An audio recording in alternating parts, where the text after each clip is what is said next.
लिखवाया नहीं था बट बताया ज़रूर था कि मूवमेंट एंड लोकोमोशन चैप्टर में डिसऑर्डर्स के अंदर है osteoporosis, disorder of bone,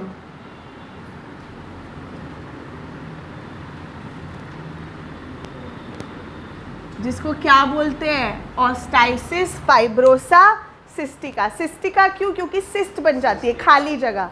fibrosa क्यों? क्योंकि उसमें फाइबर भर जाते हैं। ऑस्टाइटिस क्यों? क्योंकि बोन की इन्फ्लेमेशन हो रही है, बोन का टिश्यू टूट रहा है, तो ऑस्टाइटिस फाइब्रोसा सिस्टिका। बहुत आसान है। Osteoporosis where bones become fragile, bones become prone to fracture. That's the magic of revision. You revise and you recapitulate what you were not able to read or what you were not able to remember. Please. चलो जी, 5 times. Next. Tetanus पे अटक गई थी अर्पिता। निशा, क्या आप continue कर सकते हो कि टेटनस इज अ डिजीज जो कि बैक्टीरिया कॉज करता है, Clostridium टेटनाई lock jaw disease. Tetanus के ही नाम जैसा एक डिजीज है टेटनाई, ठीक है, जो पैराथॉर्मोन से रिलेटेड है। क्या आपको कुछ भी मालूम है उसमें क्या होता है? पैराथॉर्मोन हाइपर है तो ऑस्टियोपोरोसिस कर रहे हैं, हाइपो होता है तो टेटनाई करता है। इसमें क्या होता है?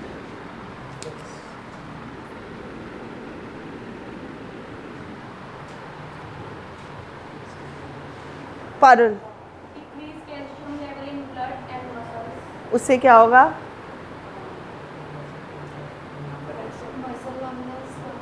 Very good. और मसल के पास नहीं जाएगा, कम जाएगा। हाँ, और कुछ और ऐड कर सकते हो?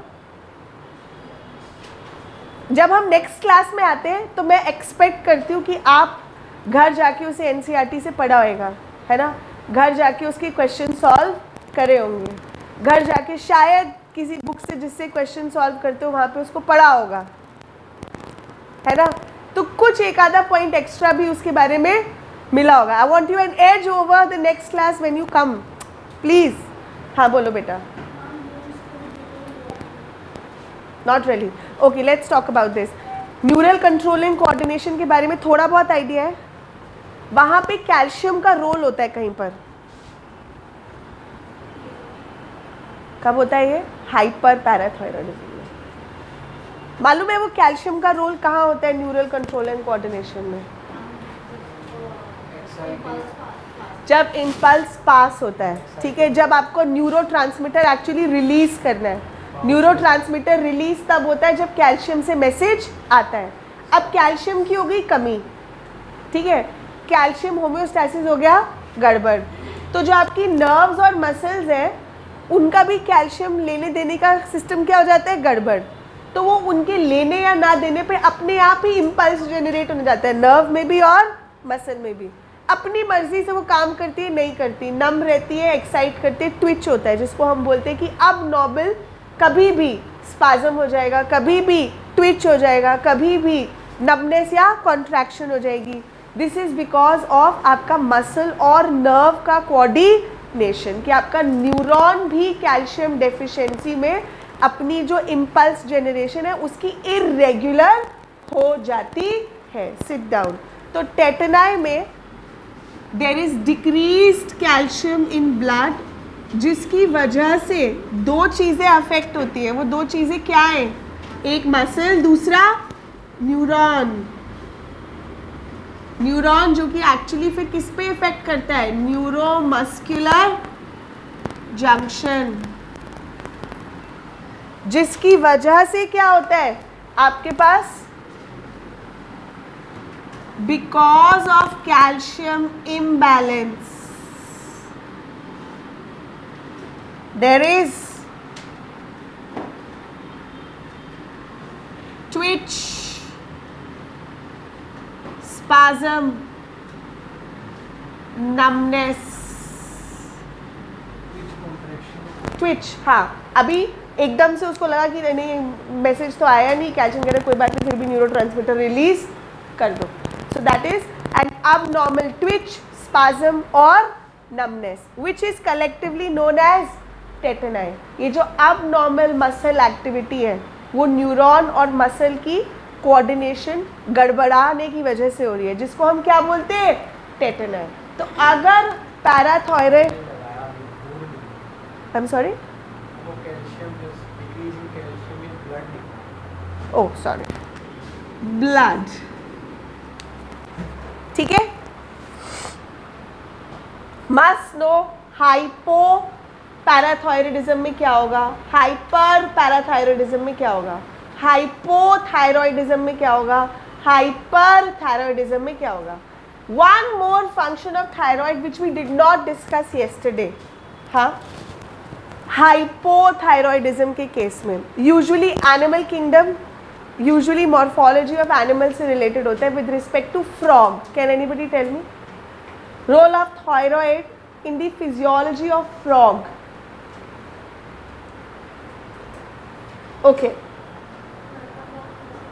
wonderful, bingo. Metamorphosis of frog, star question mark. Thyroid hormone क्योंकि डेवलपमेंट करता है, ठीक है, तो वो मेटामॉर्फोसिस करने में हेल्प करता है. What is metamorphosis? It is the conversion of larva to adult. ठीक है, जब एक लार्वा एडल्ट में कन्वर्ट होता है, ये लार्वा क्या चीज़ है बेटा, एम्ब्रियो की स्टेज अगर लार्वा की स्टेज से एडल्ट में जाती है, इस टाइप की डेवलपमेंट को हम इनडायरेक्ट डेवलपमेंट बोलते हैं. एंड ऐसी इनडायरेक्ट डेवलपमेंट आपका फ्रॉग भी शो करता है. एंड इस तरीके के प्रोसेस को कि लार्वा से अडल्ट बन रहा है उसको हम मेटामॉर्फोसिस बोलते हैं. And this metamorphosis is controlled by iodine, thyroxine, thyroid in frogs.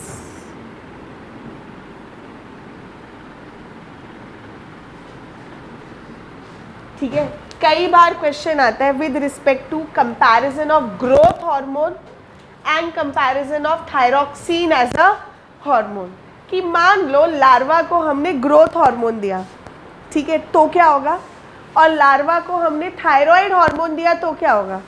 ठीक है, let's take up both questions individually. First question, in a medium where the tadpole is growing, if we give it growth hormone, what changes will it show?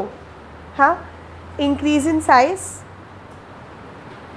Mental development, change from larva to adult, that means tadpole to frog, or all of these?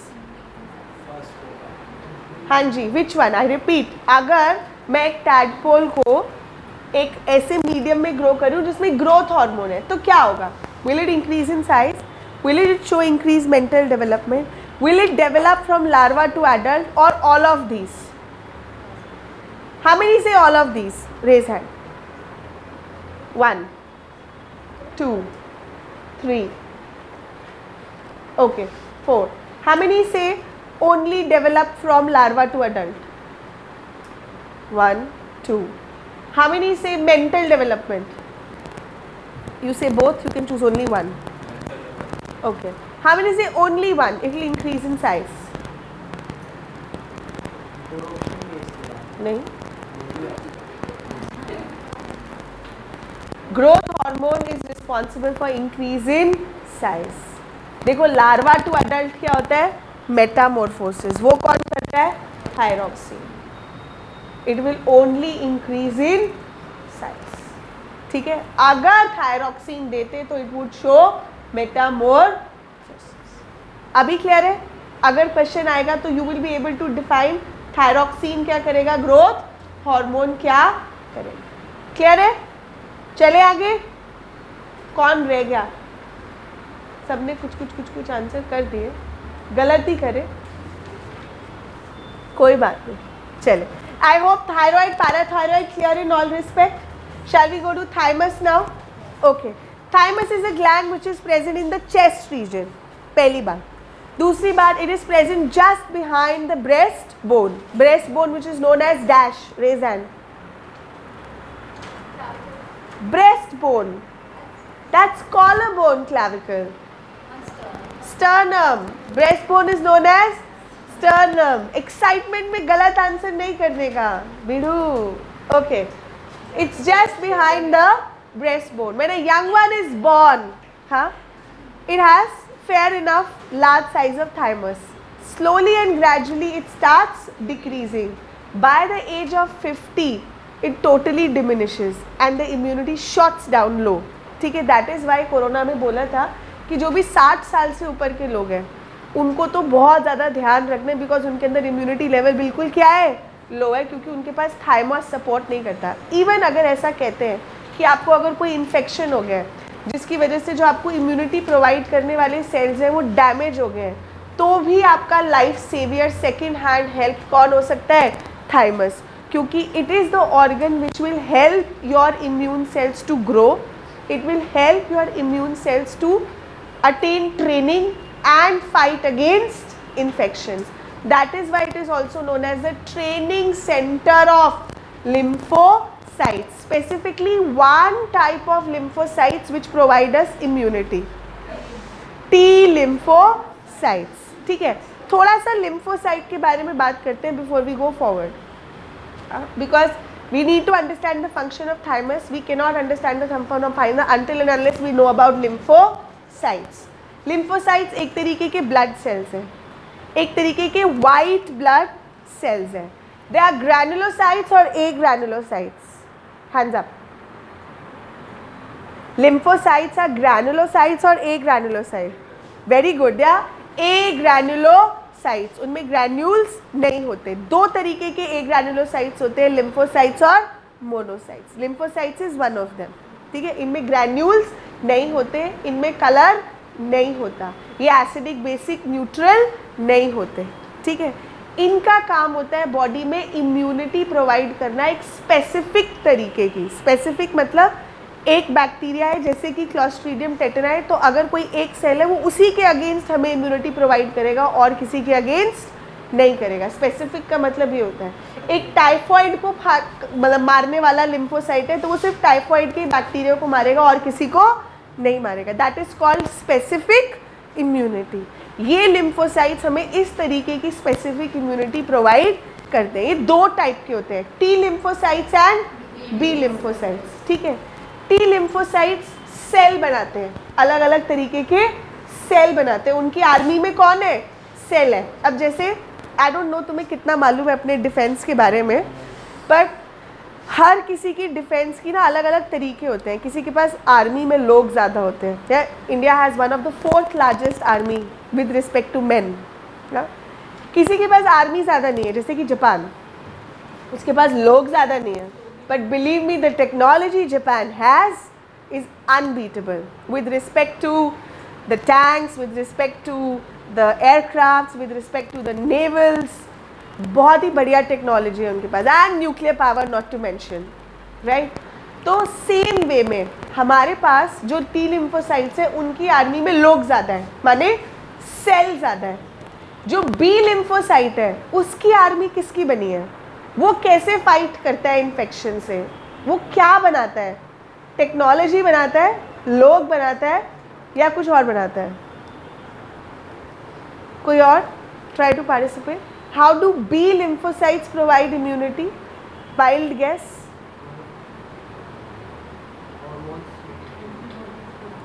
Hormones से related नहीं है.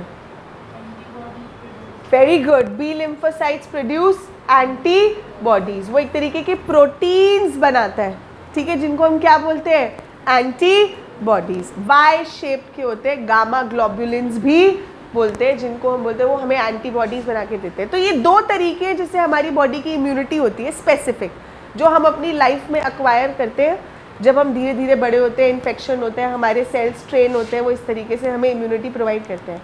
Thymus हमें ये दोनों तरीके के sales से immunity provide करने में हेल्प करता है. ज़्यादा टी लिम्फोसाइट्स की हेल्प से करता है, बट वो बी लिम्फोसाइट्स को भी मैसेज देता है कि भैया इन्फेक्शन हो गया है बॉडी में. बी लिम्फोसाइट्स को भी बोलो कि वो क्या प्रोड्यूस करे, एंटीबॉडीज. और ये एंटीबॉडीज वाली इम्यूनिटी को हम एक नाम देते हैं, Somebody else besides Ryan? Why is nobody else participating? Yeah, that's why I'm not buying it also. नहीं, cell mediated immunity is जो cell की army बनाए. T. जो B lymphocytes वाली immunity होती है उसको हम क्या बोलते हैं? Humoral mediated immunity. Humor word हमारी body के fluids के लिए use किया जाता है. HUMO. HUMOUR वाला नहीं. You have a very good sense of humor. ये वाला humor क्या है? Body fluids वाला humor. ठीक है. So if we summarise, thymus कैसी ग्लैंड है? हमारे किस सिस्टम को टारगेट करती है? Immune system. कौन से सेल्स को? लिम्फोसाइट्स को. ठीक है. कौन से वाले लिम्फोसाइट्स को ज्यादा करती है? टी को कि बी को? T lymphocytes. ट्रेन वाले टी लिम्फोसाइट्स. इसको हम बोलते हैं they are the training centres of T lymphocytes और it is a dash of immunity.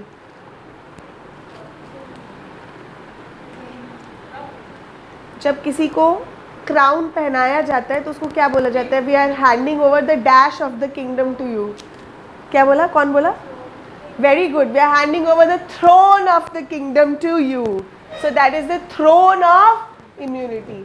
ये जनरल वर्ड्स है, जैसे कि executive gland, master, band master. ऐसे क्वेश्चन आ सकते हैं कि हु इज टारगेटेड और who is labelled as the throne of immunity.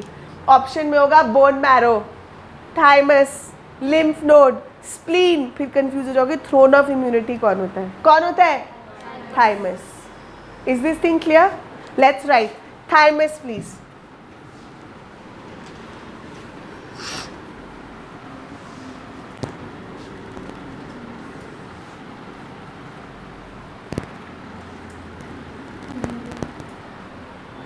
Thymus as a endocrine gland.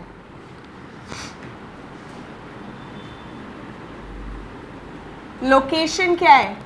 कहाँ है? Chest. Where is it present? Chest. Chest को बायोलॉजी की भाषा में क्या बोलते हैं? नेक को सर्वाइकल बोलते हैं. ठीक है.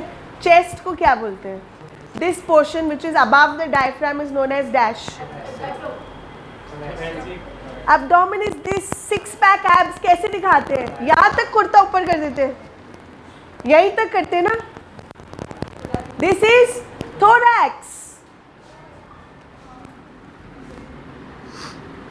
यार तुम तो बिल्कुल ही कैसी बातें करते हो. Thoracic.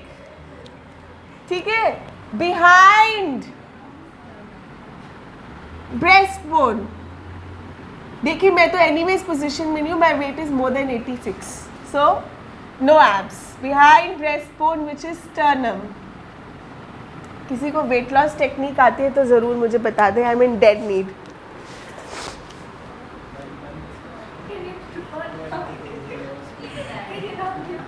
I don't believe in keto diet. It comes back. Tried it. Then target cell, tissue, organ system. कुछ भी बोलो. कौन है?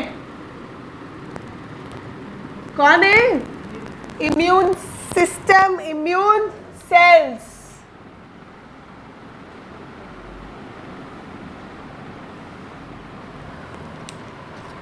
Immune system के immune cells. Which are the immune cells or the fighter cells of the body? White blood cells. Which type of white blood cells? यार तुम बिल्कुल मेरी बात को नहीं सुनते हो. ए ग्रैन्युलोसाइट. कौन से वाले ग्रैन्युलोसाइट? लिम्फोसाइट. कितने टाइप के होते हैं? किसको ज्यादा करते हैं? ऐसे लिखते हैं ना पूरा.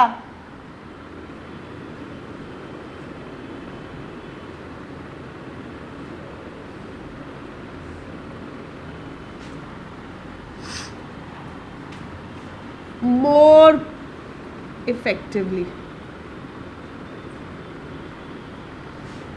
बी वाले क्या प्रोवाइड करते हैं? ह्यूमोरल इम्यूनिटी, जो कि वाया एंटीबॉडीज. अच्छा जस्ट मेरे को ऐसे ही मन किया तो मन कर रहा है क्वेश्चन पूछ लूँ. Antibody producing specific B lymphocyte को डैश सेल्स बोलते हैं. अब जैसे मैंने बोला कि हर कोई अपनी बॉडी में एक स्पेसिफिक फंक्शन अटेन करता है. अब टी लिम्फोसाइट बी लिम्फोसाइट तो कॉमन नाम है, ठीक है. अगर कोई ऐसा बी लिम्फोसाइट है जो टाइफॉइड को मारने के लिए, हाँ, टाइफॉइड के लिए एंटीबॉडीज बना रहा है, या मान लो कोरोना वायरस हो गया किसी को, ठीक है, कोरोना के अगेंस्ट एंटीबॉडीज बनानी है. आपकी बॉडी में एंटीबॉडी लेवल बढ़ जाता है ना जब कोरोना होता है, तो ठीक है. तो वो जो स्पेसिफिकली कोरोना के लिए बना रहा है एंटीबॉडीज, वो सिर्फ बी तो नहीं होगा, वो बी कुछ होगा, बी कोरोना होगा मे बी, ठीक है. वो कौन सा वाला सेल है जो एंटीबॉडीज बनाता है? The mature trained developed differentiated B lymphocyte which secretes antibodies are known as dash cells. कौन से cells? You don't listen? लिखते लिखते? No one? Starts with the letter P. 6-letter word. 6-letter word with 2 A's. Is it 6-letter? 2A, 6-letter, starts with P. अब सब बता दूंगी तो फिर कैसे चलेगा?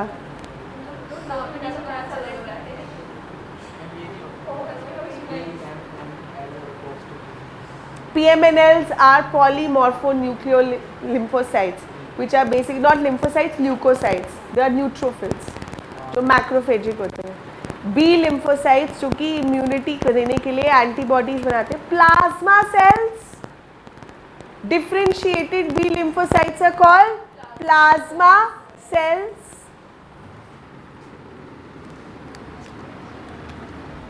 मैच्योर बी लिम्फोसाइट्स को क्या बोलते हैं जो एंटीबॉडीज बनाते हैं? Plasma cells. ऐसा नहीं है आपने नहीं पढ़ा, और ऐसा भी नहीं है कि आपको पता नहीं है. It's just that you don't relate it.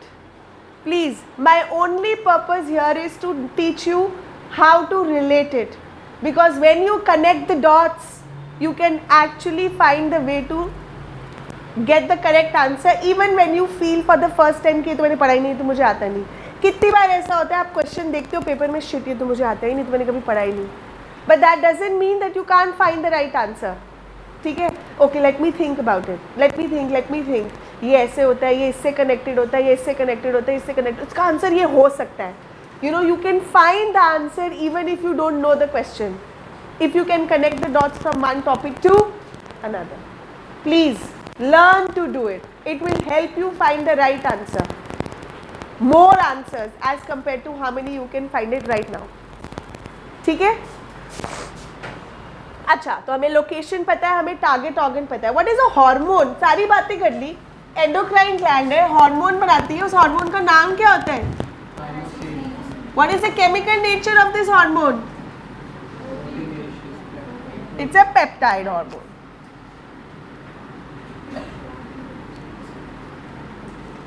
ठीक है.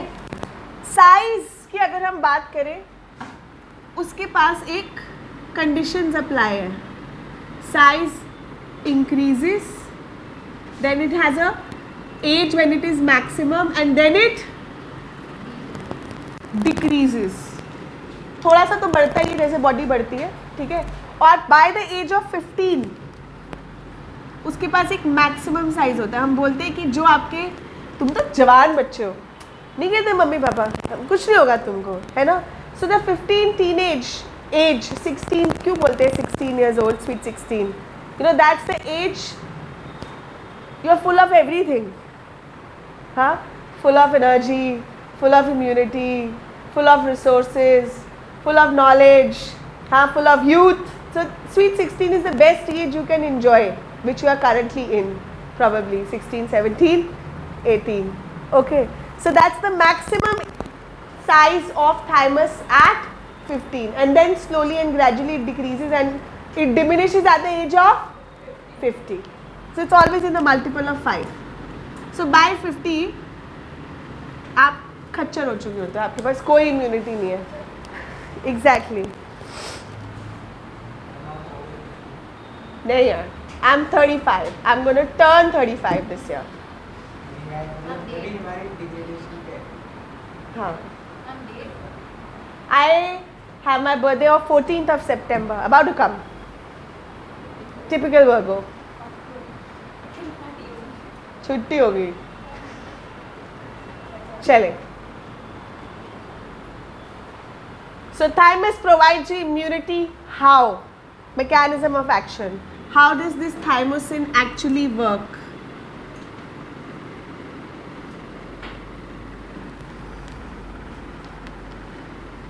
Trains T lymphocytes.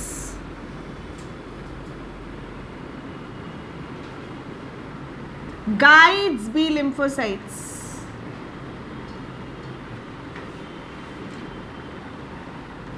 ठीक है. Guides B lymphocytes to produce antibodies. Trains T lymphocytes to give cell mediated immunity. And ज़्यादा T lymphocytes के लिए हम इसको बोलते हैं it's the training center of T lymphocytes. Training center of T lymphocytes. It's the throne of immunity. चलो जी. Coming to the next gland. अब abdomen वाली. That is adrenal. A for abdomen, A for adrenal. We'll talk about your adrenal virilism now. Okay? इसको हम बोलते हैं it's a necessary evil. काम करे तो बहुत अच्छी है, और अगर ज़्यादा काम करे तो बहुत बुरी है. ठीक है. कम काम करे तो भी बहुत बुरी है. तो this is a very very very important gland of your body which has many functions all together. It has two parts, adrenal cortex, adrenal medulla. अगर हम ड्रॉ करें तो हम बोलते हैं किडनी में होती है, किडनी के ऊपर होती है एक ट्रायंगुलर शेप्ड ग्लैंड होती है. ठीक है. ऐसे इसका एक कॉर्टेक्स है, एक मेडुला है. Outer portion cortex, inner portion medulla. जब हम बात करते हैं इस ग्लैंड की, स्पेशली डेवलपमेंट के केस में हम बोलते हैं कि एम्ब्रियो की कौन सी जर्म लेयर, माने आप समझते हो जर्म लेयर का मतलब एनिमल किंगडम पढ़ते हो. एनिमल किंगडम में हम बोलते हैं कि एक एनिमल या तो डिप्लोब्लास्टिक है या ट्रिप्लोब्लास्टिक है. वो 2 लेयर्स का बना है, एक्टोडर्म और एंडोडर्म, या वो 3 लेयर्स का बना है, एक्टोडर्म, मीजोडर्म एंड एंडोडर्म.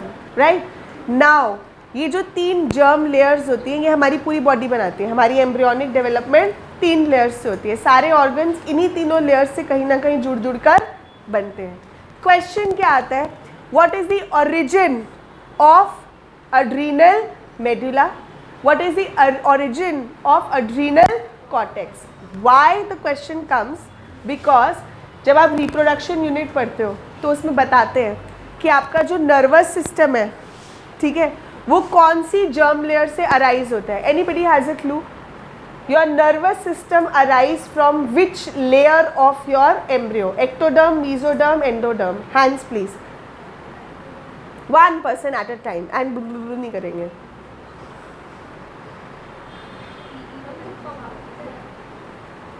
तुक्का भी चलेगा, बोलो तो सही.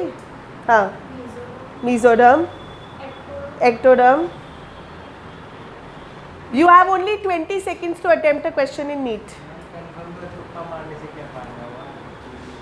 इतना सोचने से तो पेपर छूट जाएगा राजे. It's ectoderm. It's ectoderm. Star question mark top of the page. Central nervous system. Sense organs. They are derived from which germal layer? आप कह सकते हो. मैंने क्या बोला? आप एक ऑर्गन को सिर्फ एक लेयर से पैदा नहीं करते. The majority of that organ is from 1 layer. तो एटलीस्ट प्राइमरी तो पता हो, एक्सेप्शन तो बाद की बात है. इसलिए तो आंसर नहीं दे रहा क्योंकि एक्सेप्शन डजंट हेल्प. एक्सेप्शन पूछा ही नहीं हमने, सोचो तब जब पूछे।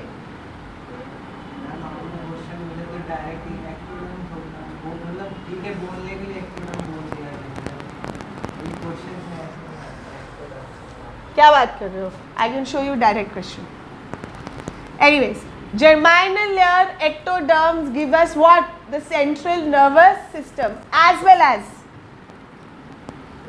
your sense organs. A majority of the sense organs are from which layer? Ectoderm. अब नर्वस सिस्टम में ऑटोनॉमिक नर्वस सिस्टम भी आ जाता है और ठीक है ना, तो CNS प्लस PNS, और PNS में क्या आ जाता है? ऑटोनॉमिक और सोमैटिक, और ऑटोनॉमिक में क्या आ जाता है? सिंपैथेटिक और पैरासिम्पैथेटिक।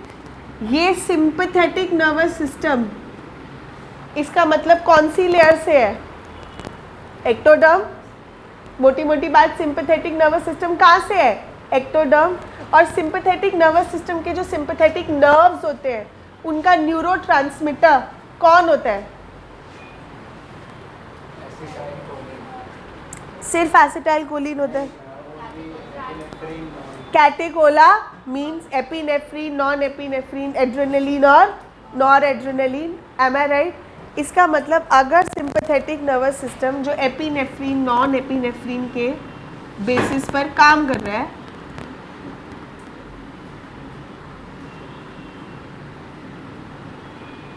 ये किससे रिलेटेड है? एक्टोडर्म। अड्रीनल का कौन सा पोर्शन एपिनेफ्रीन और नॉन एपिनेफ्रीन बनाता है? मैंने फर्स्ट क्लास में बता दिया था। Which portion of adrenal gland forms catecholamines? Adrenaline and nor adrenaline. Very good, adrenal medulla. अंदर वाला पार्ट, अब भले ही वो अंदर वाला पार्ट है बट वो एक्चुअली कहाँ से अराइज होता है? तभी ये दोनों एक साथ मिलकर काम करते हैं। Ectoderm give rise to the peripheral nervous system, ectoderm give rise to the adrenal medulla, और अड्रीनल मेडुला भी आपको क्या देता है?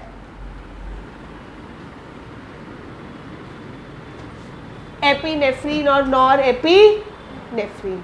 इसीलिए दोनों मिलकर काम करते हैं, इसीलिए हम बोलते हैं that we have a sympathetico adrenal axis because both are arising from the same germ layer। क्योंकि दोनों सेम जर्म लेयर से आते हैं, क्योंकि दोनों सेम न्यूरोट्रांसमीटर्स के साथ मिलके काम करते हैं, इसीलिए दोनों का एक दूसरे से कनेक्शन है। तो कभी क्वेश्चन पूछा जाए अड्रीनल मेडुला इनर पोर्शन किससे अराइज हो रहा है? Ectoderm, mesoderm, endoderm, none of these, क्या मार्क करोगे? Endoderm mark. लोग बोलते हैं इनर पोर्शन है, इनर पोर्शन तो किससे डिराइव होगा? एंडोडर्म। लाइकवाइज अड्रीनल कॉर्टेक्स किससे डिराइव होती है? Ectoderm, mesoderm, endoderm, none of this. Mesoderm. Anybody else? Endoderm. Any clue? Mesoderm. Very correct. Adrenal cortex is derived from mesoderm. It's mesodermal in origin.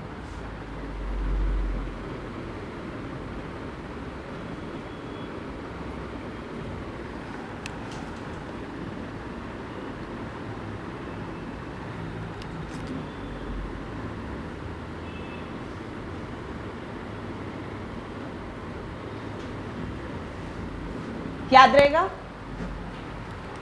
पक्का? गड़बड़ तो नहीं होगी?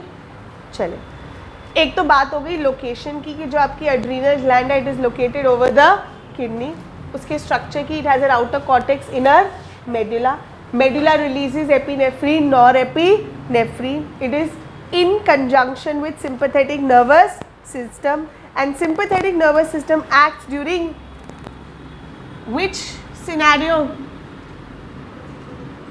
Emergency. अच्छा चलो थोड़ी सी हिंदी की मुहावरे पढ़ते हैं। हाँ, जब बिल्कुल डर लग रहा होता है या बिल्कुल शेर खाने को होता है तो हिंदी के कुछ मुहावरे होते हैं आपके बॉडी ऑर्गन्स को लेकर, ठीक है। Let's start from the head. Head, eyes क्या होती है? आंखें फटी की फटी रह जाना, माने खुल जाना, माने प्यूपिल क्या होगा? डायलेट हो जाएगा। सो अगर तुमसे पूछा जाए कि सिंपैथेटिक नर्वस सिस्टम या एड्रेनलिन का इफेक्ट आईज पर या प्यूपिल्स पे क्या होगा? डायलेशन और कंस्ट्रिक्शन, याद रहेगा? हाँ, चले। अच्छा, माउथ क्या हो जाता है? मुंह खुला का खुला रह जाता है, और मुंह खुला रह जाए रात को सोते सोते तो सुबह क्या होता है? सूख जाता है। मुंह सूख जाना भी बोलते हैं कि आपके मुंह में शब्द नहीं है तो क्या होगा? Secretion, salivary gland secretion inhibited. समझ में आता है? Emergency situation, action of adrenaline और सलाइवरी ग्लैंड्स, ठीक है। दिल क्या होता है? धड़कने तेज हो जाना, ये भी हिंदी का मुहावरा है। Heart beat increases, heart rate increases, ठीक है। Function of adrenal, blood pressure increases, heart rate increases, force of contraction increases, ठीक है। But what happens to the arteriole? Very good, vasodilation। आपका arterioles क्या करते हैं? डायलेट करते हैं under the influence of adrenaline, ठीक है। चले, आंटे, intestine, stomach, what happens? Paper है अगले दिन और सुबह से क्या हो रहे हैं? लूज मोशंस, ठीक है। So what happens? Loss of mobility, ठीक है, लॉस ऑफ गैस्ट्रिक मोबिलिटी, ठीक है, in emergency situation. So any kind of function is asked कि एड्रेनल का क्या इफेक्ट होगा, actually related to your practical life. क्या होता है बालों का? गूज़बम्स, है ना, बाल खड़े हो जाना, तो क्या होगा? पाइलाई इरेक्शन, पिलाई हेयर, ठीक है। इरेक्टर पाइलाई मसल होती है, वो कॉन्ट्रैक्ट करती है, मसल कॉन्ट्रैक्शन करता है। एड्रेनलिन प्रमोट्स मसल कॉन्ट्रैक्शन, तभी force of contraction of muscles of heart बढ़ जाती है, ब्लड प्रेशर बढ़ जाता है, ठीक है। So effect of adrenaline on various body organs, can you write it? Write it, I want to see it. Quick. Okay, show it. Hurry up. Each one. Effect on eye, effect on mouth, effect on heart, effect on gastric mobility, effect on muscles, especially hair. Effect on respiratory system. Respiratory rate increases. ये पाइलाई की spelling होती है PILI। ये पाइला Apple snail है जो तूने लिख दिया है।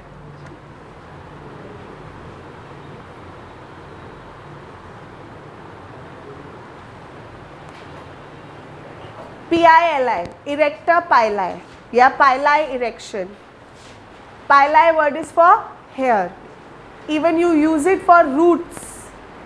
हाँ, रूट हेयर को भी पाइलाई बोलते हैं। Root hair is found in the epidermis of root. That's why epidermis of root is also known as piliferous layer. Pili.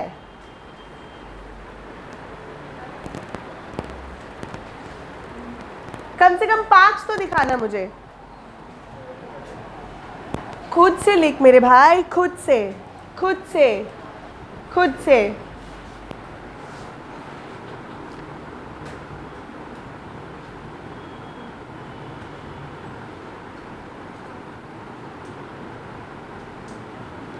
Wonderful. And exactly opposite क्या होगा? पैरासिम्पैथेटिक, ठीक है। एग्जैक्टली ऑपोजिट क्या होगा? पैरासिम्पैथेटिक।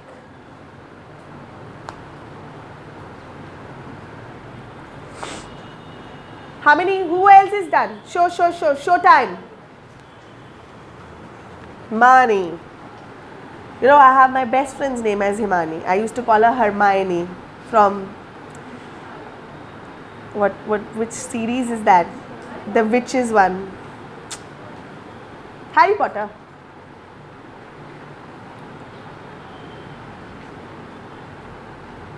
लूज गैस्ट्रिक मोबिलिटी नहीं होता, loss of gastric mobility होता है।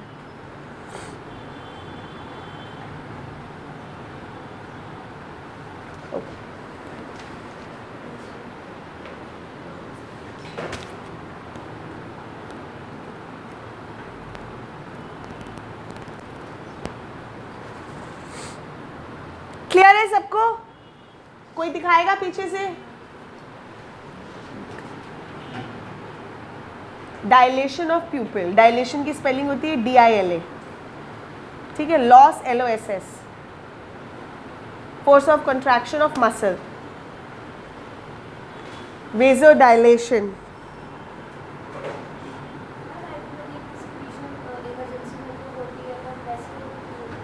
जी बेटा जी,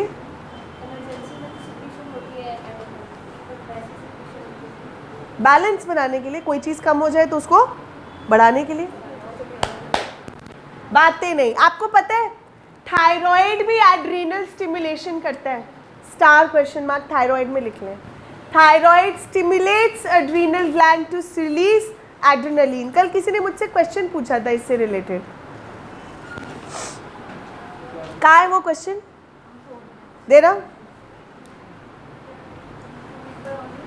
thyroid stimulates adrenal to release adrenaline. इसमें वो पॉइंट निकाल सकता है, यूरेथ्रस स्फिंक्टर्स को क्लोज करता है, सिंपैथेटिक पैरालिसिस, तो इसमें ऐड कर सकते हैं। देखो जब हम यूरिनरी सिस्टम पढ़ेंगे, बाय फिर टच करके निकल जाएंगे। जब आपका यूरेथ्रल ऑरिफिस होता है ना, उसके दो ऑरिफाइस होते हैं, एक इंटरनल एक एक्सटर्नल। एक्सटर्नल तो हमारे वॉलेंट्री है। Alright. Besides corticotropic release hormone, that is hypothalamus ने दिया pituitary को corticotropic release hormone. Which other hormone stimulates the release of hormones from adrenocorticotropic? और कौन है जो adrenocorticotropic hormones release करेगा? एक तो hypothalamus बोलेगा pituitary को कि तुम करो, जो adrenal को बोलेगा adrenaline बनाओ। और कौन है इसके अलावा जो एड्रीनोकॉर्टिकोट्रॉफिक या एड्रीनल कॉर्टेक्स पे एक्ट करेगा, एड्रीनल ग्लैंड पे एक्ट करेगा कि तुम एड्रीनल ग्लैंड के हार्मोन्स बनाओ, ठीक है। ग्लूकागॉन, इंसुलिन, एल्डोस्टेरॉन या एपिनेफ्रीन। वाई? अब तो हम पढ़ रहे हैं तो एपिनेफ्रीन है, नहीं पढ़ रहे होते तो फिर वाई? Again emergency situation. समझो बात को कि आपको एड्रीनल कॉर्टेक्स के हार्मोन्स क्यों चाहिए या एड्रीनल ग्लैंड के हार्मोन्स क्यों चाहिए? क्योंकि आपको एड्रीनल ग्लैंड एक बहुत ही नेसेसरी एविल है। हर चीज़ कंट्रोल करने के लिए आपको एड्रीनल ग्लैंड चाहिए। तो इसीलिए इमरजेंसी में कौन एड्रीनल ग्लैंड को बोलेगा कि काम करो, तुम्हारी ज़रूरत है? एपिनेफ्रीन, ठीक है। ऐसी क्या ज़रूरत पड़ जाती है एड्रीनल से कि इमरजेंसी में उसकी बहुत ज़रूरत पड़ती है? इट्स द ग्लैंड जो कि आपके एड्रीनल कॉर्टेक्स से हार्मोन सिक्रीट करता है। हमने बताया था एड्रीनल कॉर्टेक्स एक पर्टिकुलर टाइप के हार्मोन्स बनाता है, कार्बोहाइड्रेट, फैट या प्रोटीन। Hands please.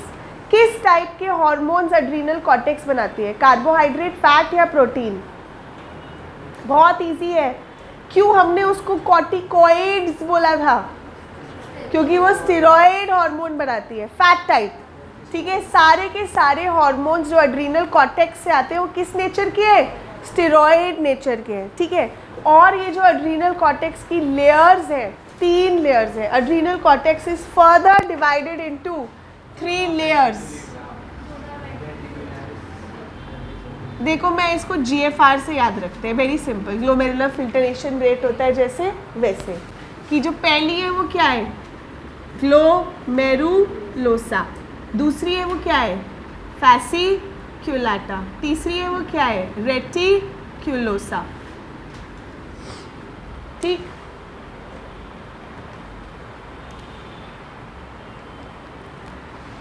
ग्लोमेरुलोसा आपको कौन से हार्मोन्स देती है? मिनरेलोकॉर्टिकॉइड।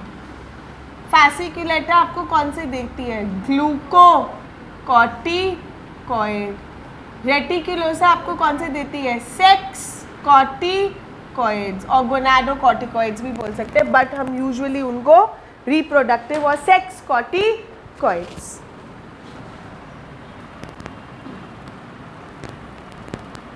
अच्छा, इस पे 2 question. Which is the most common or most potent mineralocorticoid जो मिनरल्स को कंट्रोल करता है? एल्डोस्टेरॉन. लाइकवाइज अब तुमको ऑप्शन देती हूँ. Which is the most potent glucocorticoid? Listen, ठीक है. Is it cortisone? Is it कॉर्टिकोस्टेरॉन? Is it cortisol?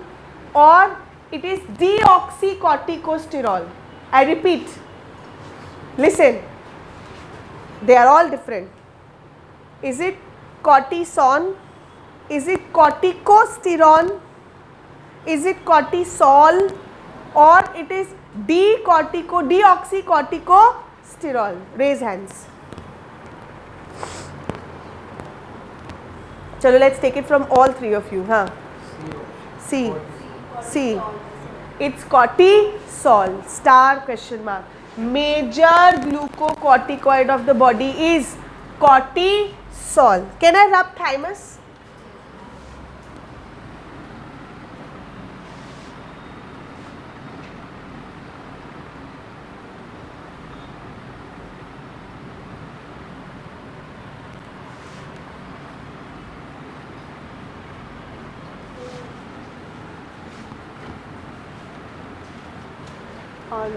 Glomerulosa आपको क्या बोल देता है? मिनरेलोकॉर्टिकॉइड. और हम इस मिनरेलोकॉर्टिकॉइड के बारे में ब्रीफली बात कर चुके हैं.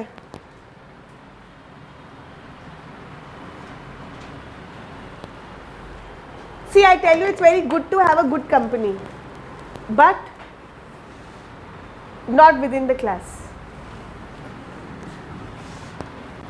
एल्डोस्टेरॉन का टारगेट ऑर्गन क्या है? किस पे एक्ट करता है ये? सॉल्ट वाटर बैलेंस करने के लिए बॉडी में. Mineralocorticoids mean salt water balance. ये क्या करेंगे? सॉल्ट वाटर बैलेंस करते हैं. कैसे करते हैं सॉल्ट वाटर बैलेंस? हमारी बॉडी में salt water balance osmo regulation करने का काम किसका है? किडनी का. किडनी का फंक्शनल यूनिट क्या होता है? नेफ्रॉन पे किस पे एक्ट करेगा ये? कौन सा? Lateral part. तो फिर एडीएच किस पे काम करता है? तुमने पहली क्लास में बोला था कुछ कि ये ऐसी वाली अब्जॉर्प्शन होती है. क्यों? सही बोला था. किडनी में, नेफ्रॉन में, डीसीटी पे there is selective reabsorption of sodium. अरे जो आता है वो तो आना ही चाहिए. I was so happy you said it. There is selective reabsorption of sodium which leads to passive reabsorption of water. कि जब सोडियम बाहर जाता है, देखो बड़ी सिंपल सी बात है कि अगर कहीं पर सॉल्ट ज़्यादा होगा तो सॉल्ट हमेशा पानी को खींचता है. तो अगर सोडियम बाहर आएगा, सॉल्ट बाहर आएगा, तो वो क्या करेगा? पानी को खींचेगा. तो सोडियम को जब बाहर लाया जाता है तो एनर्जी लगाई जाती है, क्योंकि सोडियम क्या है? चार्ज. चार्ज वाली कोई भी चीज़ क्या होती है? पोलर. और हमारी सेल मेम्ब्रेन कैसी है? Non polar. नॉन पोलर दोस्त होते हैं, पर नॉन पोलर दुश्मन.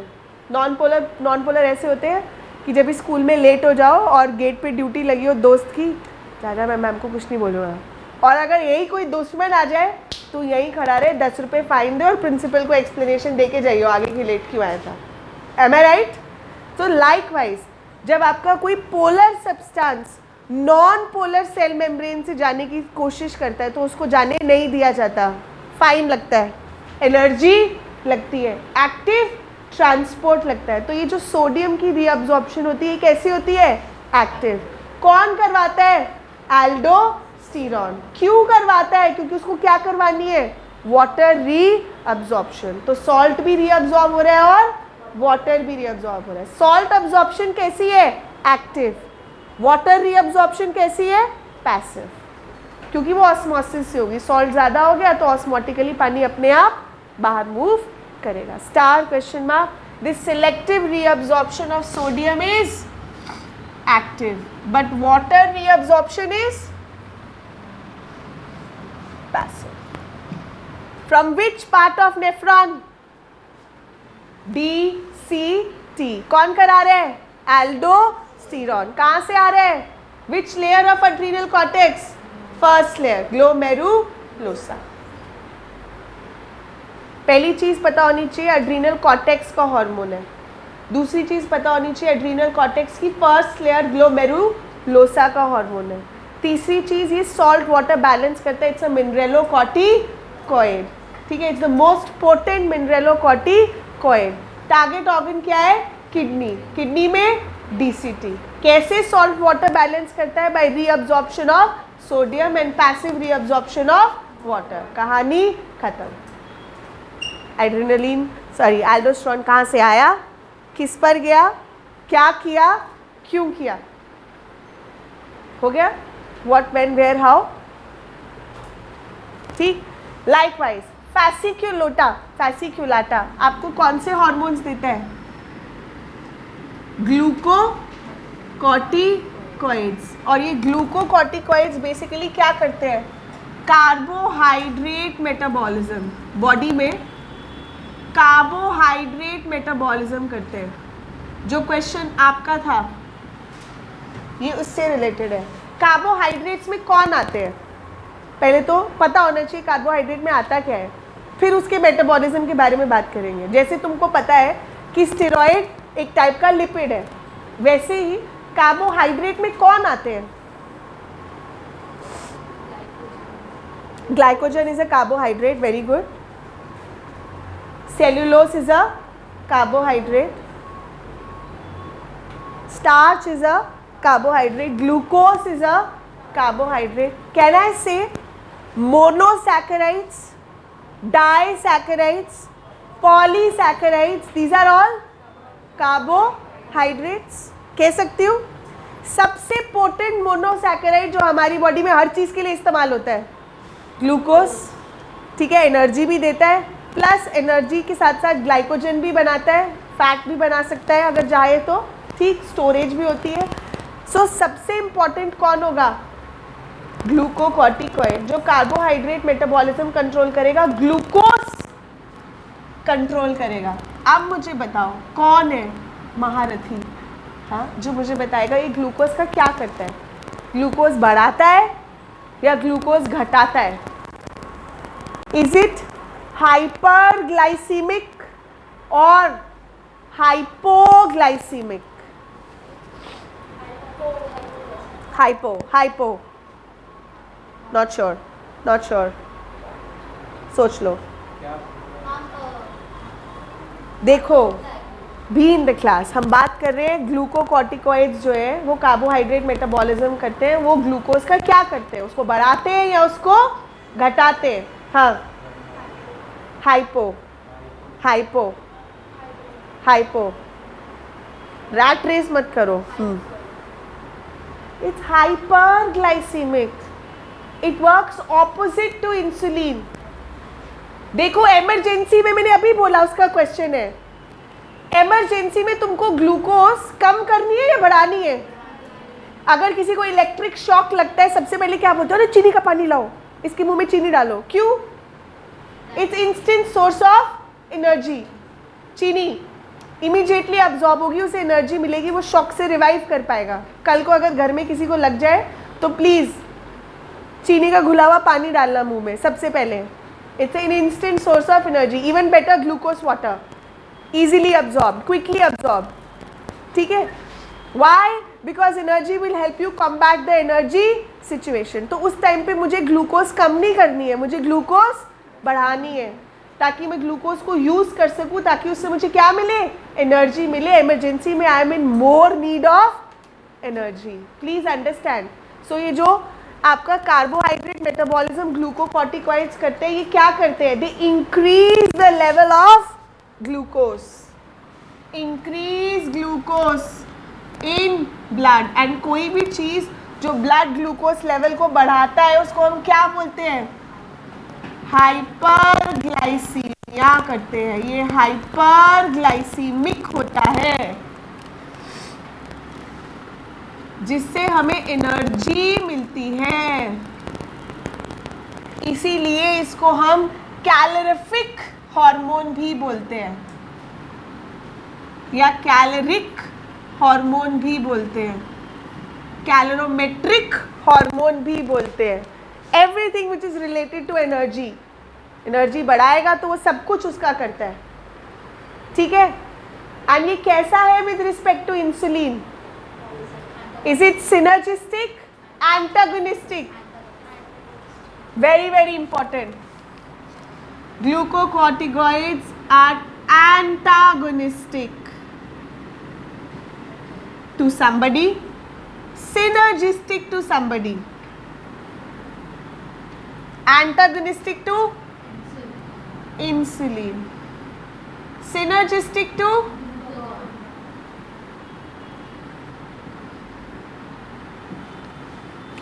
very important. सबसे इंपॉर्टेंट बात, उसको ग्लूकोज बढ़ानी ही बढ़ानी है। अब बढ़ाएगा कैसे? समझ तो आ गया क्या करेगा, क्यों करेगा, क्या करेगा? ग्लूकोज बढ़ाएगा, क्यों करेगा? एनर्जी देनी है। कैसे करेगा? नाउ सोचो। Very good. What is gluconeogenesis? Starch तो फूड ही होता है ना, हमारी बॉडी में स्टार्च नहीं होता, हमारी बॉडी में ग्लाइकोजन होता है। प्लांट को कंज्यूम करेंगे तो हाँ वो ग्लाइकोजन को ग्लूकोज में कन्वर्जन होगा। अच्छा, मैं एक छोटी सी चीज़ आपको बताती हूँ। जब आप बोलते हो ग्लूकोनियोजेनेसिस, नियो का मतलब क्या होता है? नया तरीका, ठीक है। नया तरीका मीन्स जो नॉर्मल तरीका उससे नहीं। हमारी बॉडी में नॉर्मल तरीका क्या है ग्लूकोज बनाने का? ग्लाइकोजन को तोड़ो, because glycogen is a storage food product in animals.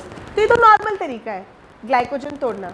So this is not gluconeogenesis, this is glycogenolysis। जब ग्लाइकोजन को तोड़ते हैं बेटा तो वो ग्लाइकोजिनोलाइसिस है, ठीक है। नॉर्मल तरीका है ग्लूकोज बनाने का। अब अगर कोई नया तरीका चाहिए ग्लूकोज बनाने का, हम ग्लाइकोजन नहीं, हम कुछ और तोड़ते हैं। कितनी बार ऐसा होता है ना कि घर में तुमने कुछ तोड़ा, यूजुअली मैं तो प्लान करके तोड़ती थी कि अगर घर में गुस्सा करना है, मम्मी कुछ मतलब दिखाना है कि नहीं हम टैंट्रम थ्रो कर रहे हैं, तो यूजुअली मैं क्या करती थी कि जो वो नहीं होते, I don't know if you have, हमारे घर में छोटे छोटे ना वो मटकियाँ आती थी, छोटी छोटी सी, है ना। मेरे घर में मैंने उसको ऐसे पेंटिंग करके लगाया। जब मुझे मैं नहीं करूँगी, पता था कि ये सबसे कम नुकसान वाली है। एक दिन मैंने कहा आज कुछ नया तोड़ूंगी, तो कांच का ग्लास पड़ा था, तार आ रहा है नीचे और फिर तार चाटा पड़ा। तो जब आप कुछ नया करते हो तो वो उल्टा भी पड़ सकता है। एनीवेज, तो जब कुछ नया तोड़ना है मतलब कोई नया मटेरियल तोड़ो। क्या मटेरियल तोड़ोगे? अच्छा, मेरी सोच ना सिर्फ वेसल्स तक ही लिमिटेड रह गई, मैंने कुछ सोचा ही नहीं कि कुछ और भी तोड़ सकते। खैर, हमारी बॉडी में भी उनकी सोच एक ही तरीके से लिमिटेड होती है। बायो मॉलिक्यूल्स, कौन से बायो मॉलिक्यूल्स को तोड़ेंगे? फैट्स, प्रोटीन्स, अमीनो एसिड तो ऑलरेडी टूटा हुआ है बेचारा, सबसे छोटा, उसको और क्या तोड़ोगे, ठीक है। फैट्स को और प्रोटीन्स को। तो जब नए तरीके से तोड़ना होता है उसको क्या बोलते हैं? ग्लूकोनियोजेनेसिस। उसमें किसको तोड़ा जाता है? फैट्स को और प्रोटीन्स को, ताकि वो टूटेंगे तो हमें स्मॉलर मॉलिक्यूल्स देंगे और उनसे फिर हम एनर्जी निकालेंगे, ठीक है। अब जैसे कि मैंने बोला, जैसे घर में तोड़ने वाले लोग होते हैं वैसे जोड़ने वाले भी बहुत होते हैं, ठीक है। अब जैसे हमारी बॉडी में तोड़ने वाला है तो जोड़ने वाले भी बहुत बड़े। तू तोड़ हम जोड़ेंगे, है ना।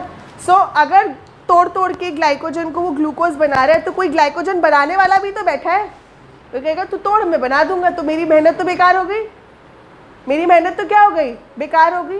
तो मैं कुछ ना कुछ ऐसा तरीका निकालूंगी जिसको कोई जोड़ ही ना पाए अगली बार, है ना, या उसको वो यूज़ ही ना कर पाए। यूज़ तो तब करेगा जब उसको अपटेक करेगा, है ना। ग्लूकोज को ग्लाइकोजन तब बनाएगा ना जब वो उसको उठाएगा। मैं उसको किसी को उठाने नहीं दूंगी, पहले ही डस्टबिन में फेंक दूंगी। पॉइंट इज दिस, ठीक है। तो लाइक वाइज जो आपका ये कॉर्टिकॉइड्स होते हैं, ग्लूकोकॉर्टिकॉइड्स होते हैं, ये क्या करते हैं? They inhibit the uptake of glucose, they inhibit the uptake of amino acid by another cell कि वो उसको जोड़ ही ना पाए, कि मेरी मेहनत बेकार जानी नहीं चाहिए। ग्लूकोज है तो ग्लूकोज ही रहे, अमीनो एसिड है तो अमीनो एसिड ही रहे। उनका अपटेक और यूटिलाइजेशन भी क्या कर देते हैं, बंद कर देते हैं कि इसी फॉर्म में रहेगा, किसी और फॉर्म में बदले नहीं। बात समझ में आती है? Functions performed by glucocorticoids, very very important, star question mark, right it. Can I rub this?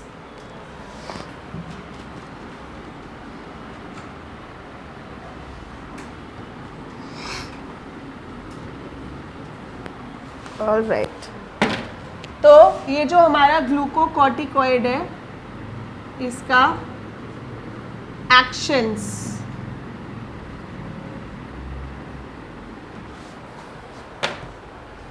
One, it does break down of glycogen, और ब्रेक डाउन ऑफ ग्लाइकोजन को क्या बोलते हैं, ग्लाइकोजिनोलाइसिस।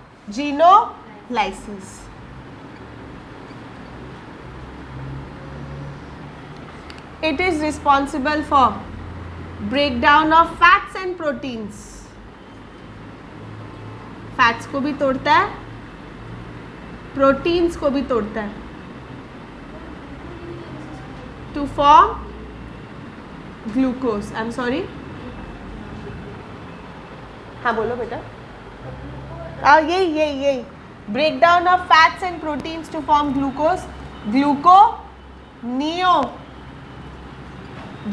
नए तरीके से ग्लूकोज बनाना। ब्रेक डाउन ऑफ ग्लूकोज भी क्या करते हैं, ग्लाइकोजन भी क्यों करते हैं, टू फॉर्म ग्लूकोज, क्योंकि उसको ग्लूकोज बढ़ानी है, उसको ग्लूकोज बनाना है। ग्लाइकोजन से तोड़ के बनाएगा, नहीं तो प्रोटीन या फैट से तोड़कर बनाएगा। What else does it do, inhibit Uptake and utilization of glucose.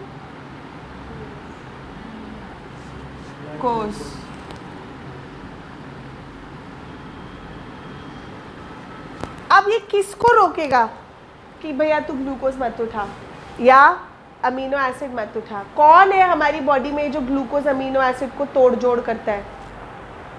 Which is a major metabolic organ of the body? No, Rajay.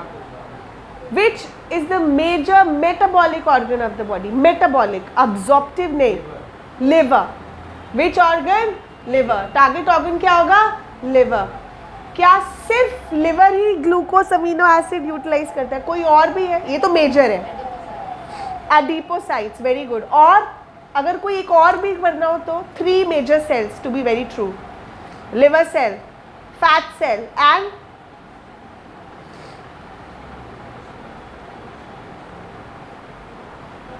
Muscle cell. सबसे ज्यादा एनर्जी तुम्हारी बॉडी में कौन यूज करता है? मसल। सबसे ज्यादा ग्लूकोज कौन यूज करता है? मसल। ठीक है, लैक्टिक एसिड भी कहाँ बनता है? Muscle. So what are going to be the target cells यहाँ पर?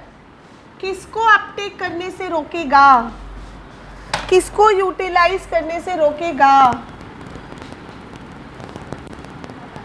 Liver, fat cell. एक कॉमन नाम लिखते हैं, फिर उनका साइंटिफिक नाम लिखेंगे। Muscle cell. लिवर सेल को क्या बोलते हैं? हिपैटोसाइट। फैट सेल को क्या बोलते हैं? Adipocyte.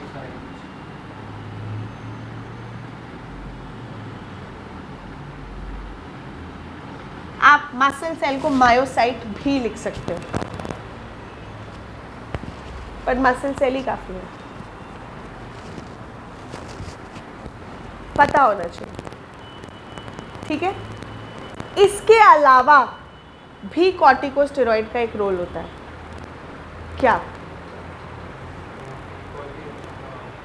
Cortisol. Very good, it has a anti inflammatory effect in the body post surgery, specially post organ transplant surgery.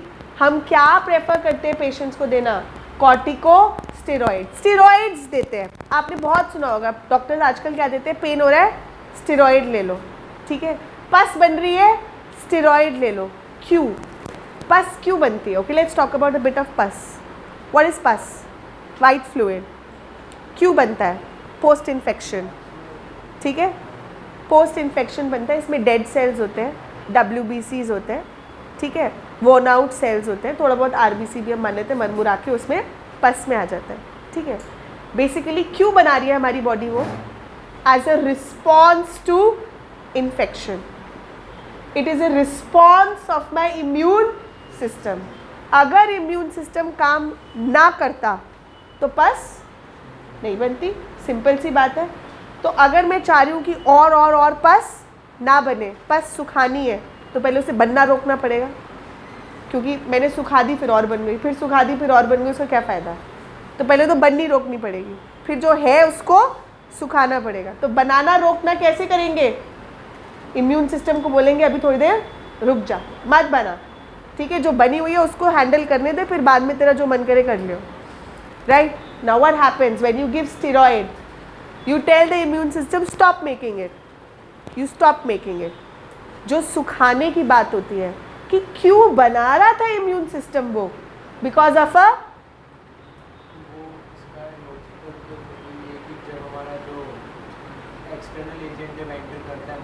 Very good, because of an infection. Entry of a microbe is called infection. कोई infection ही हुआ होगा जिसके response में उसने ये काम किया है। तो सेकेंड ट्रीटमेंट लाइन आप क्या दोगे? उस इन्फेक्शन को कंट्रोल करोगे, क्या दोगे? एंटीबायोटिक, कि दोबारा ना बने। क्योंकि एक बार पेशेंट ने स्टेरॉइड लेना छोड़ दिया और आपने उसका इन्फेक्शन ट्रीट नहीं किया, तो बस क्या होगी? दोबारा अरे बेकार डॉक्टर है, कुछ नहीं आता इसको, कभी नहीं आएगा दोबारा तुम्हारे पास। So your treatment line should be direct, doctor साहब ने एक दवाई दी, 2 दिन में पस गायब, इन्हीं डॉक्टर के पास जाना है। It's a word of mouth. So your prescription should be impeccable. You don't need any marketing stunt. You don't need anything. Your patients will get you patients, right? So आपने स्टेरॉइड क्यों दिया? आपने inflammation कम करनी थी, आपने पस बननी रोकनी थी। एंटी इन्फ्लेमेटरी इफेक्ट होता है किसका? स्टेरॉइड का। आपकी बॉडी नेचुरली स्टेरॉइड बनाती है, कौन सी? कॉर्टिसोल फ्रॉम एड्रीनल कॉर्टेक्स, ठीक है। जब आपकी बॉडी को ज़रूरत होती है, स्पेशली इमरजेंसी सिचुएशन में, हाई इन्फ्लेमेशन में, तो वो कॉर्टिसोल बनाती है उसको कंट्रोल करने के लिए, बट शायद उतना काफ़ी नहीं होता, नहीं तो ऑलरेडी हमारी बॉडी में कभी पस बनती ही नहीं, ठीक है। लाइकवाइज जब आपकी बॉडी में कोई ऑर्गन ट्रांसप्लांट किया जाता है, तो कोई भी फॉरेन बॉडी आती है, इम्यून सिस्टम क्या करता है? मारो मारो मारो, कुछ आया है, राइट? पर हमने जानबूझ के डाला है वो ऑर्गन, क्योंकि हमारा अपना ऑर्गन काम नहीं करता। अगर उसी को हमारा इम्यून सिस्टम मार देगा तो फिर कैसे बात बनेगी? तो सारी सर्जरी फेल। तो हम ऐसे पेशेंट्स में इम्यून सिस्टम को शांत रखने के लिए क्या देते हैं? Immunosuppressive drugs. And what is the nature of these immunosuppressive drugs? Steroids, ठीक है। Which is the most potent steroid? Cortisol. So one important function, actions which is besides the metabolism is immunosuppression.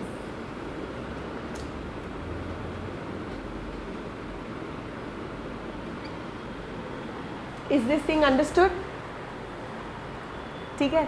And it also works synergistic to sympathetic nervous system, to adrenaline and noradrenaline. क्योंकि adrenaline भी क्या करता है? Glucose बनाता है, glycogen तोड़ता है, energy बनाता है. तो it is synergistic to adrenal axis, your adrenaline axis.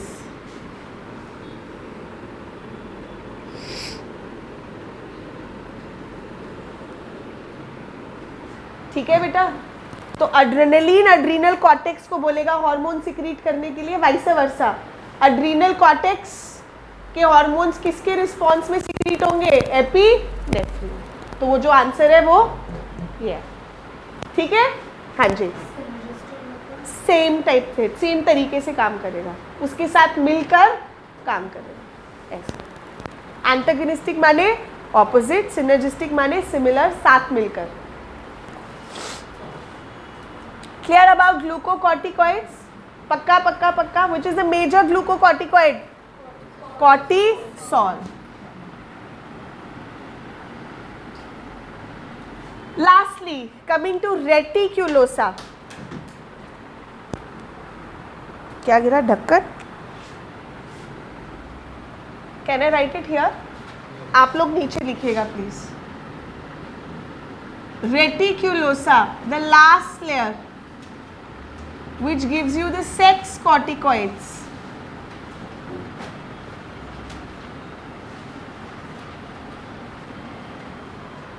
When are sex hormones released in your body? Okay, let's talk about it. At puberty, ठीक है? Do you know why sex hormones are released at puberty? Because of which hormone? कौन सा clock है हमारा जो puberty पे sex hormones release करवाना शुरू कर देता है फ्रॉम गोनैड्स? हाइपोथैलेमस. जब तक हाइपोथैलेमस जीएनआरएच नहीं देगा तब तक पिट्यूटरी एफएसएच-एलएच नहीं बनाएगा, और जब तक एफएसएच-एलएच नहीं आएंगे gonads, that is ovary, testis, estrogen, testosterone नहीं बनाएंगे. And this happens after puberty. But you know, even at the age of 5, 8, 10, अगर आप एक बच्चे के सेक्स हार्मोन्स को टेस्ट कराओगे ब्लड में तो आपको वो मिलेंगे. कहाँ से आते हैं? हाइपोथैलेमस तो जीएनआरएच नहीं बना रहा, पिट्यूटरी एफएसएच-एलएच नहीं बना रही, ठीक है, टेस्टिस, ओवरी भी काम नहीं कर रहे, तो फिर ये सेक्स हार्मोन्स कहाँ से आते हैं? From adrenal cortex. Sex corticoids जो कि मेल हार्मोन्स भी बनाता है और फीमेल हार्मोन भी. बड़ी बार ऐसा मुझसे क्वेश्चन पूछा गया, मैम फीमेल में हेयर ग्रोथ होती है, हर्सूटिज्म होते हैं, हम बोलते हैं उनमें टेस्टोस्टेरोन लेवल बहुत ज़्यादा है, फीमेल में तो टेस्टिस नहीं होती, तो फिर ये टेस्टोस्टेरोन कहाँ से आता है? कहाँ से आता है? Adrenal cortex. We see that in both males and females both the sex hormones are secreted. Male में भी ईस्ट्रोजन बनता है, कौन बनाता है? Adrenal cortex. फीमेल में भी टेस्टोस्टेरोन बनता है, कौन बनाता है? Adrenal cortex. High level of hormones, ठीक है, early high level of hormones. अब ये पहला सर्च, हम बोलते हैं ना, पहला ग्रोथ स्पर्ट कब आता है? जब बच्चा 1 साल का होता है. सडनली जब बच्चा 1 साल का होता है ना, उसमें बड़ी ग्रोथ सी नज़र आती है 12 से 14 महीने में. फिर नेक्स्ट ग्रोथ स्पर्ट कब आता है? जब वो 5 इयर्स का होता है. नेक्स्ट ग्रोथ स्पर्ट कब आता है? जब वो 8 to 12 इयर्स की ग्रुप में होता है, ठीक है, कभी भी आ जाता है. सो ये वाले जो ग्रोथ स्पर्ट्स हैं, ये ग्रोथ स्पर्ट्स किसके इन्फ्लुएंस में होते हैं? थायराइड, ठीक है, growth hormone and adrenal cortex. ये जो आपके सेक्स हार्मोन्स हैं ये भी डेवलपमेंटल चेंजेस लेकर आते हैं. At this scenario of time, ठीक है, देयर आर सर्टेन कंडीशंस जो ज़्यादा सेक्स कॉर्टिकॉइड्स रिलीज करने पे मजबूर करते हैं बॉडी को, जैसे कि ओबेसिटी. जो बहुत फैट बच्चा होगा उसमें जल्दी सेक्सुअल मैच्योरिटी आ जाएगी, स्पेशली फीमेल्स. एड्रीनल विरिलिज्म एक वर्ड होता है, जल्दी सेक्सुअल मैच्योरिटी आना, उसको हम प्रीकोकियस प्यूबर्टी भी बोलते हैं, ठीक है, विरिलाइजेशन भी बोलते हैं. एक्सेस एड्रीनल कॉर्टेक्स का काम करना, समय से पहले सेक्सुअल मैच्योरिटी आना, more commonly seen in females, ठीक है. Conditions which predispose it, predispose माने जो इसको आने के लिए मजबूर करते हैं, is obesity, is lack of physical exercise, is sedentary lifestyle, is dietary habits, is special sleep wake cycle. ये सब आपकी एड्रीनल विरिलिज्म को प्रमोट करते हैं, अर्ली सेक्सुअल मैच्योरिटी को प्रमोट करते हैं. At this time I have seen people having menstrual cycle at 8 years, 10 years, ठीक है, which use to come at 12 or 13. There are 7-year-old girls, 8-year-old girls, 10-year-old girls having menstrual cycle. उनको ये भी नहीं पता.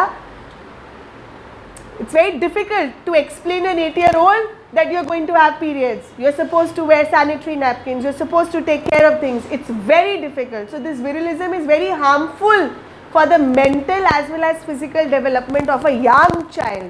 An 8-year-old child is only in 3rd standard, man.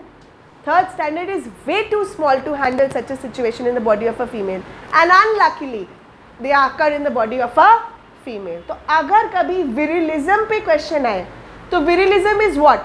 Hyper एड्रीनलिज्म और hypo एड्रीनलिज्म।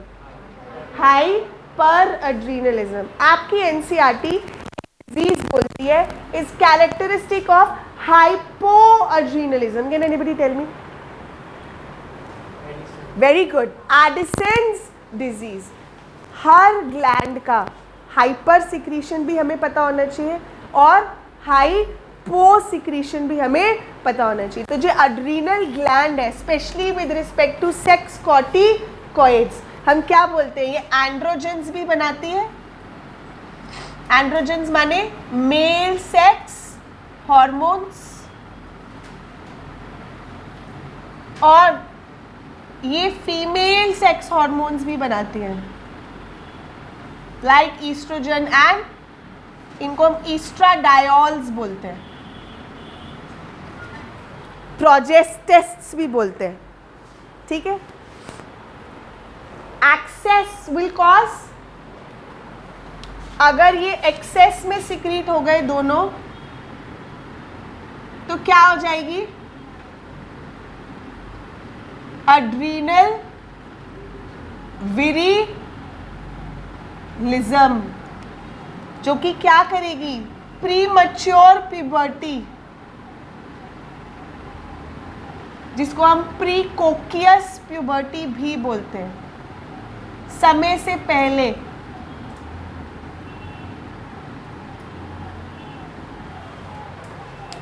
क्यों इतना हुआ है? अच्छा खाओ।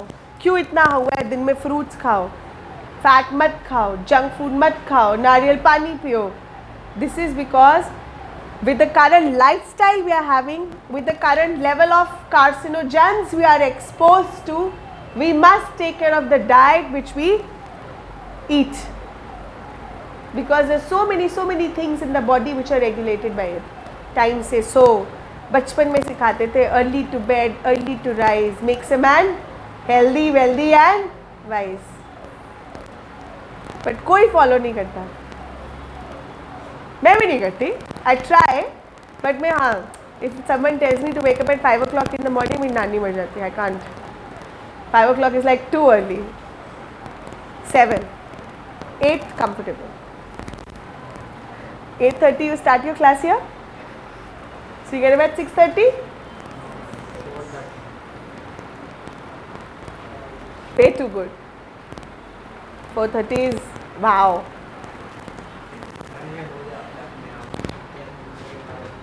मैं अपनी लाइफ में कभी 4:30 नहीं, I was always a late riser, bad example. चले,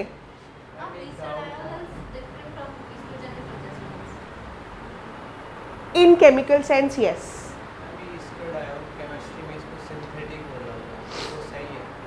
बिल्कुल, हाँ, आप ईस्ट्रोजन लिखिए, it's a group of hormones. ठीक है जी, ईस्ट्रोजेंस, प्रोजेस्टेरॉन्स, कंफ्यूज ना हो। Let's keep chemistry aside from biology. हाँ हाँ, I know, that's why I wrote it.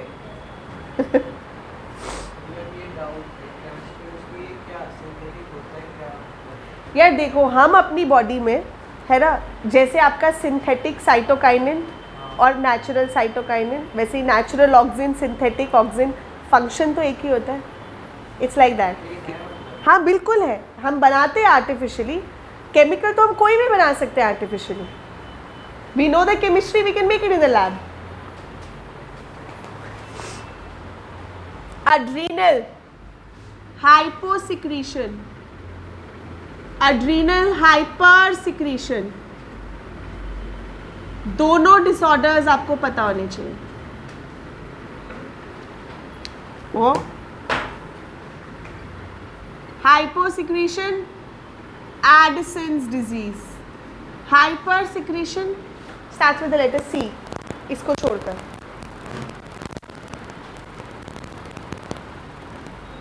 तुमने कभी ऐसे वाले फिगर्स बनाए हैं? I don't,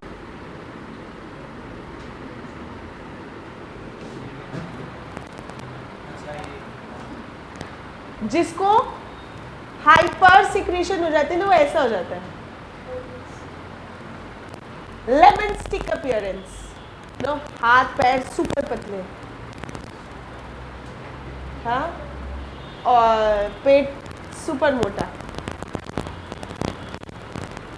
Ever heard of Cushing's disease?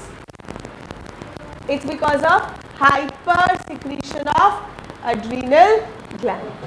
Cushing's disease. A person seems like a lemon stick appearance because the target organ is muscle. The target organ is muscle. तो muscle का क्या होगा? टूटेगी टूटेगी टूटेगी, क्या बनाएगी? Amino acid. There is no uptake. तो muscle क्या हो जाएगी? Weak. Inhibit the uptake and utilization of glucose and amino acid by which cell? Muscle cell. तो कैसी appearance होती है? Lemon stick appearance. Got it?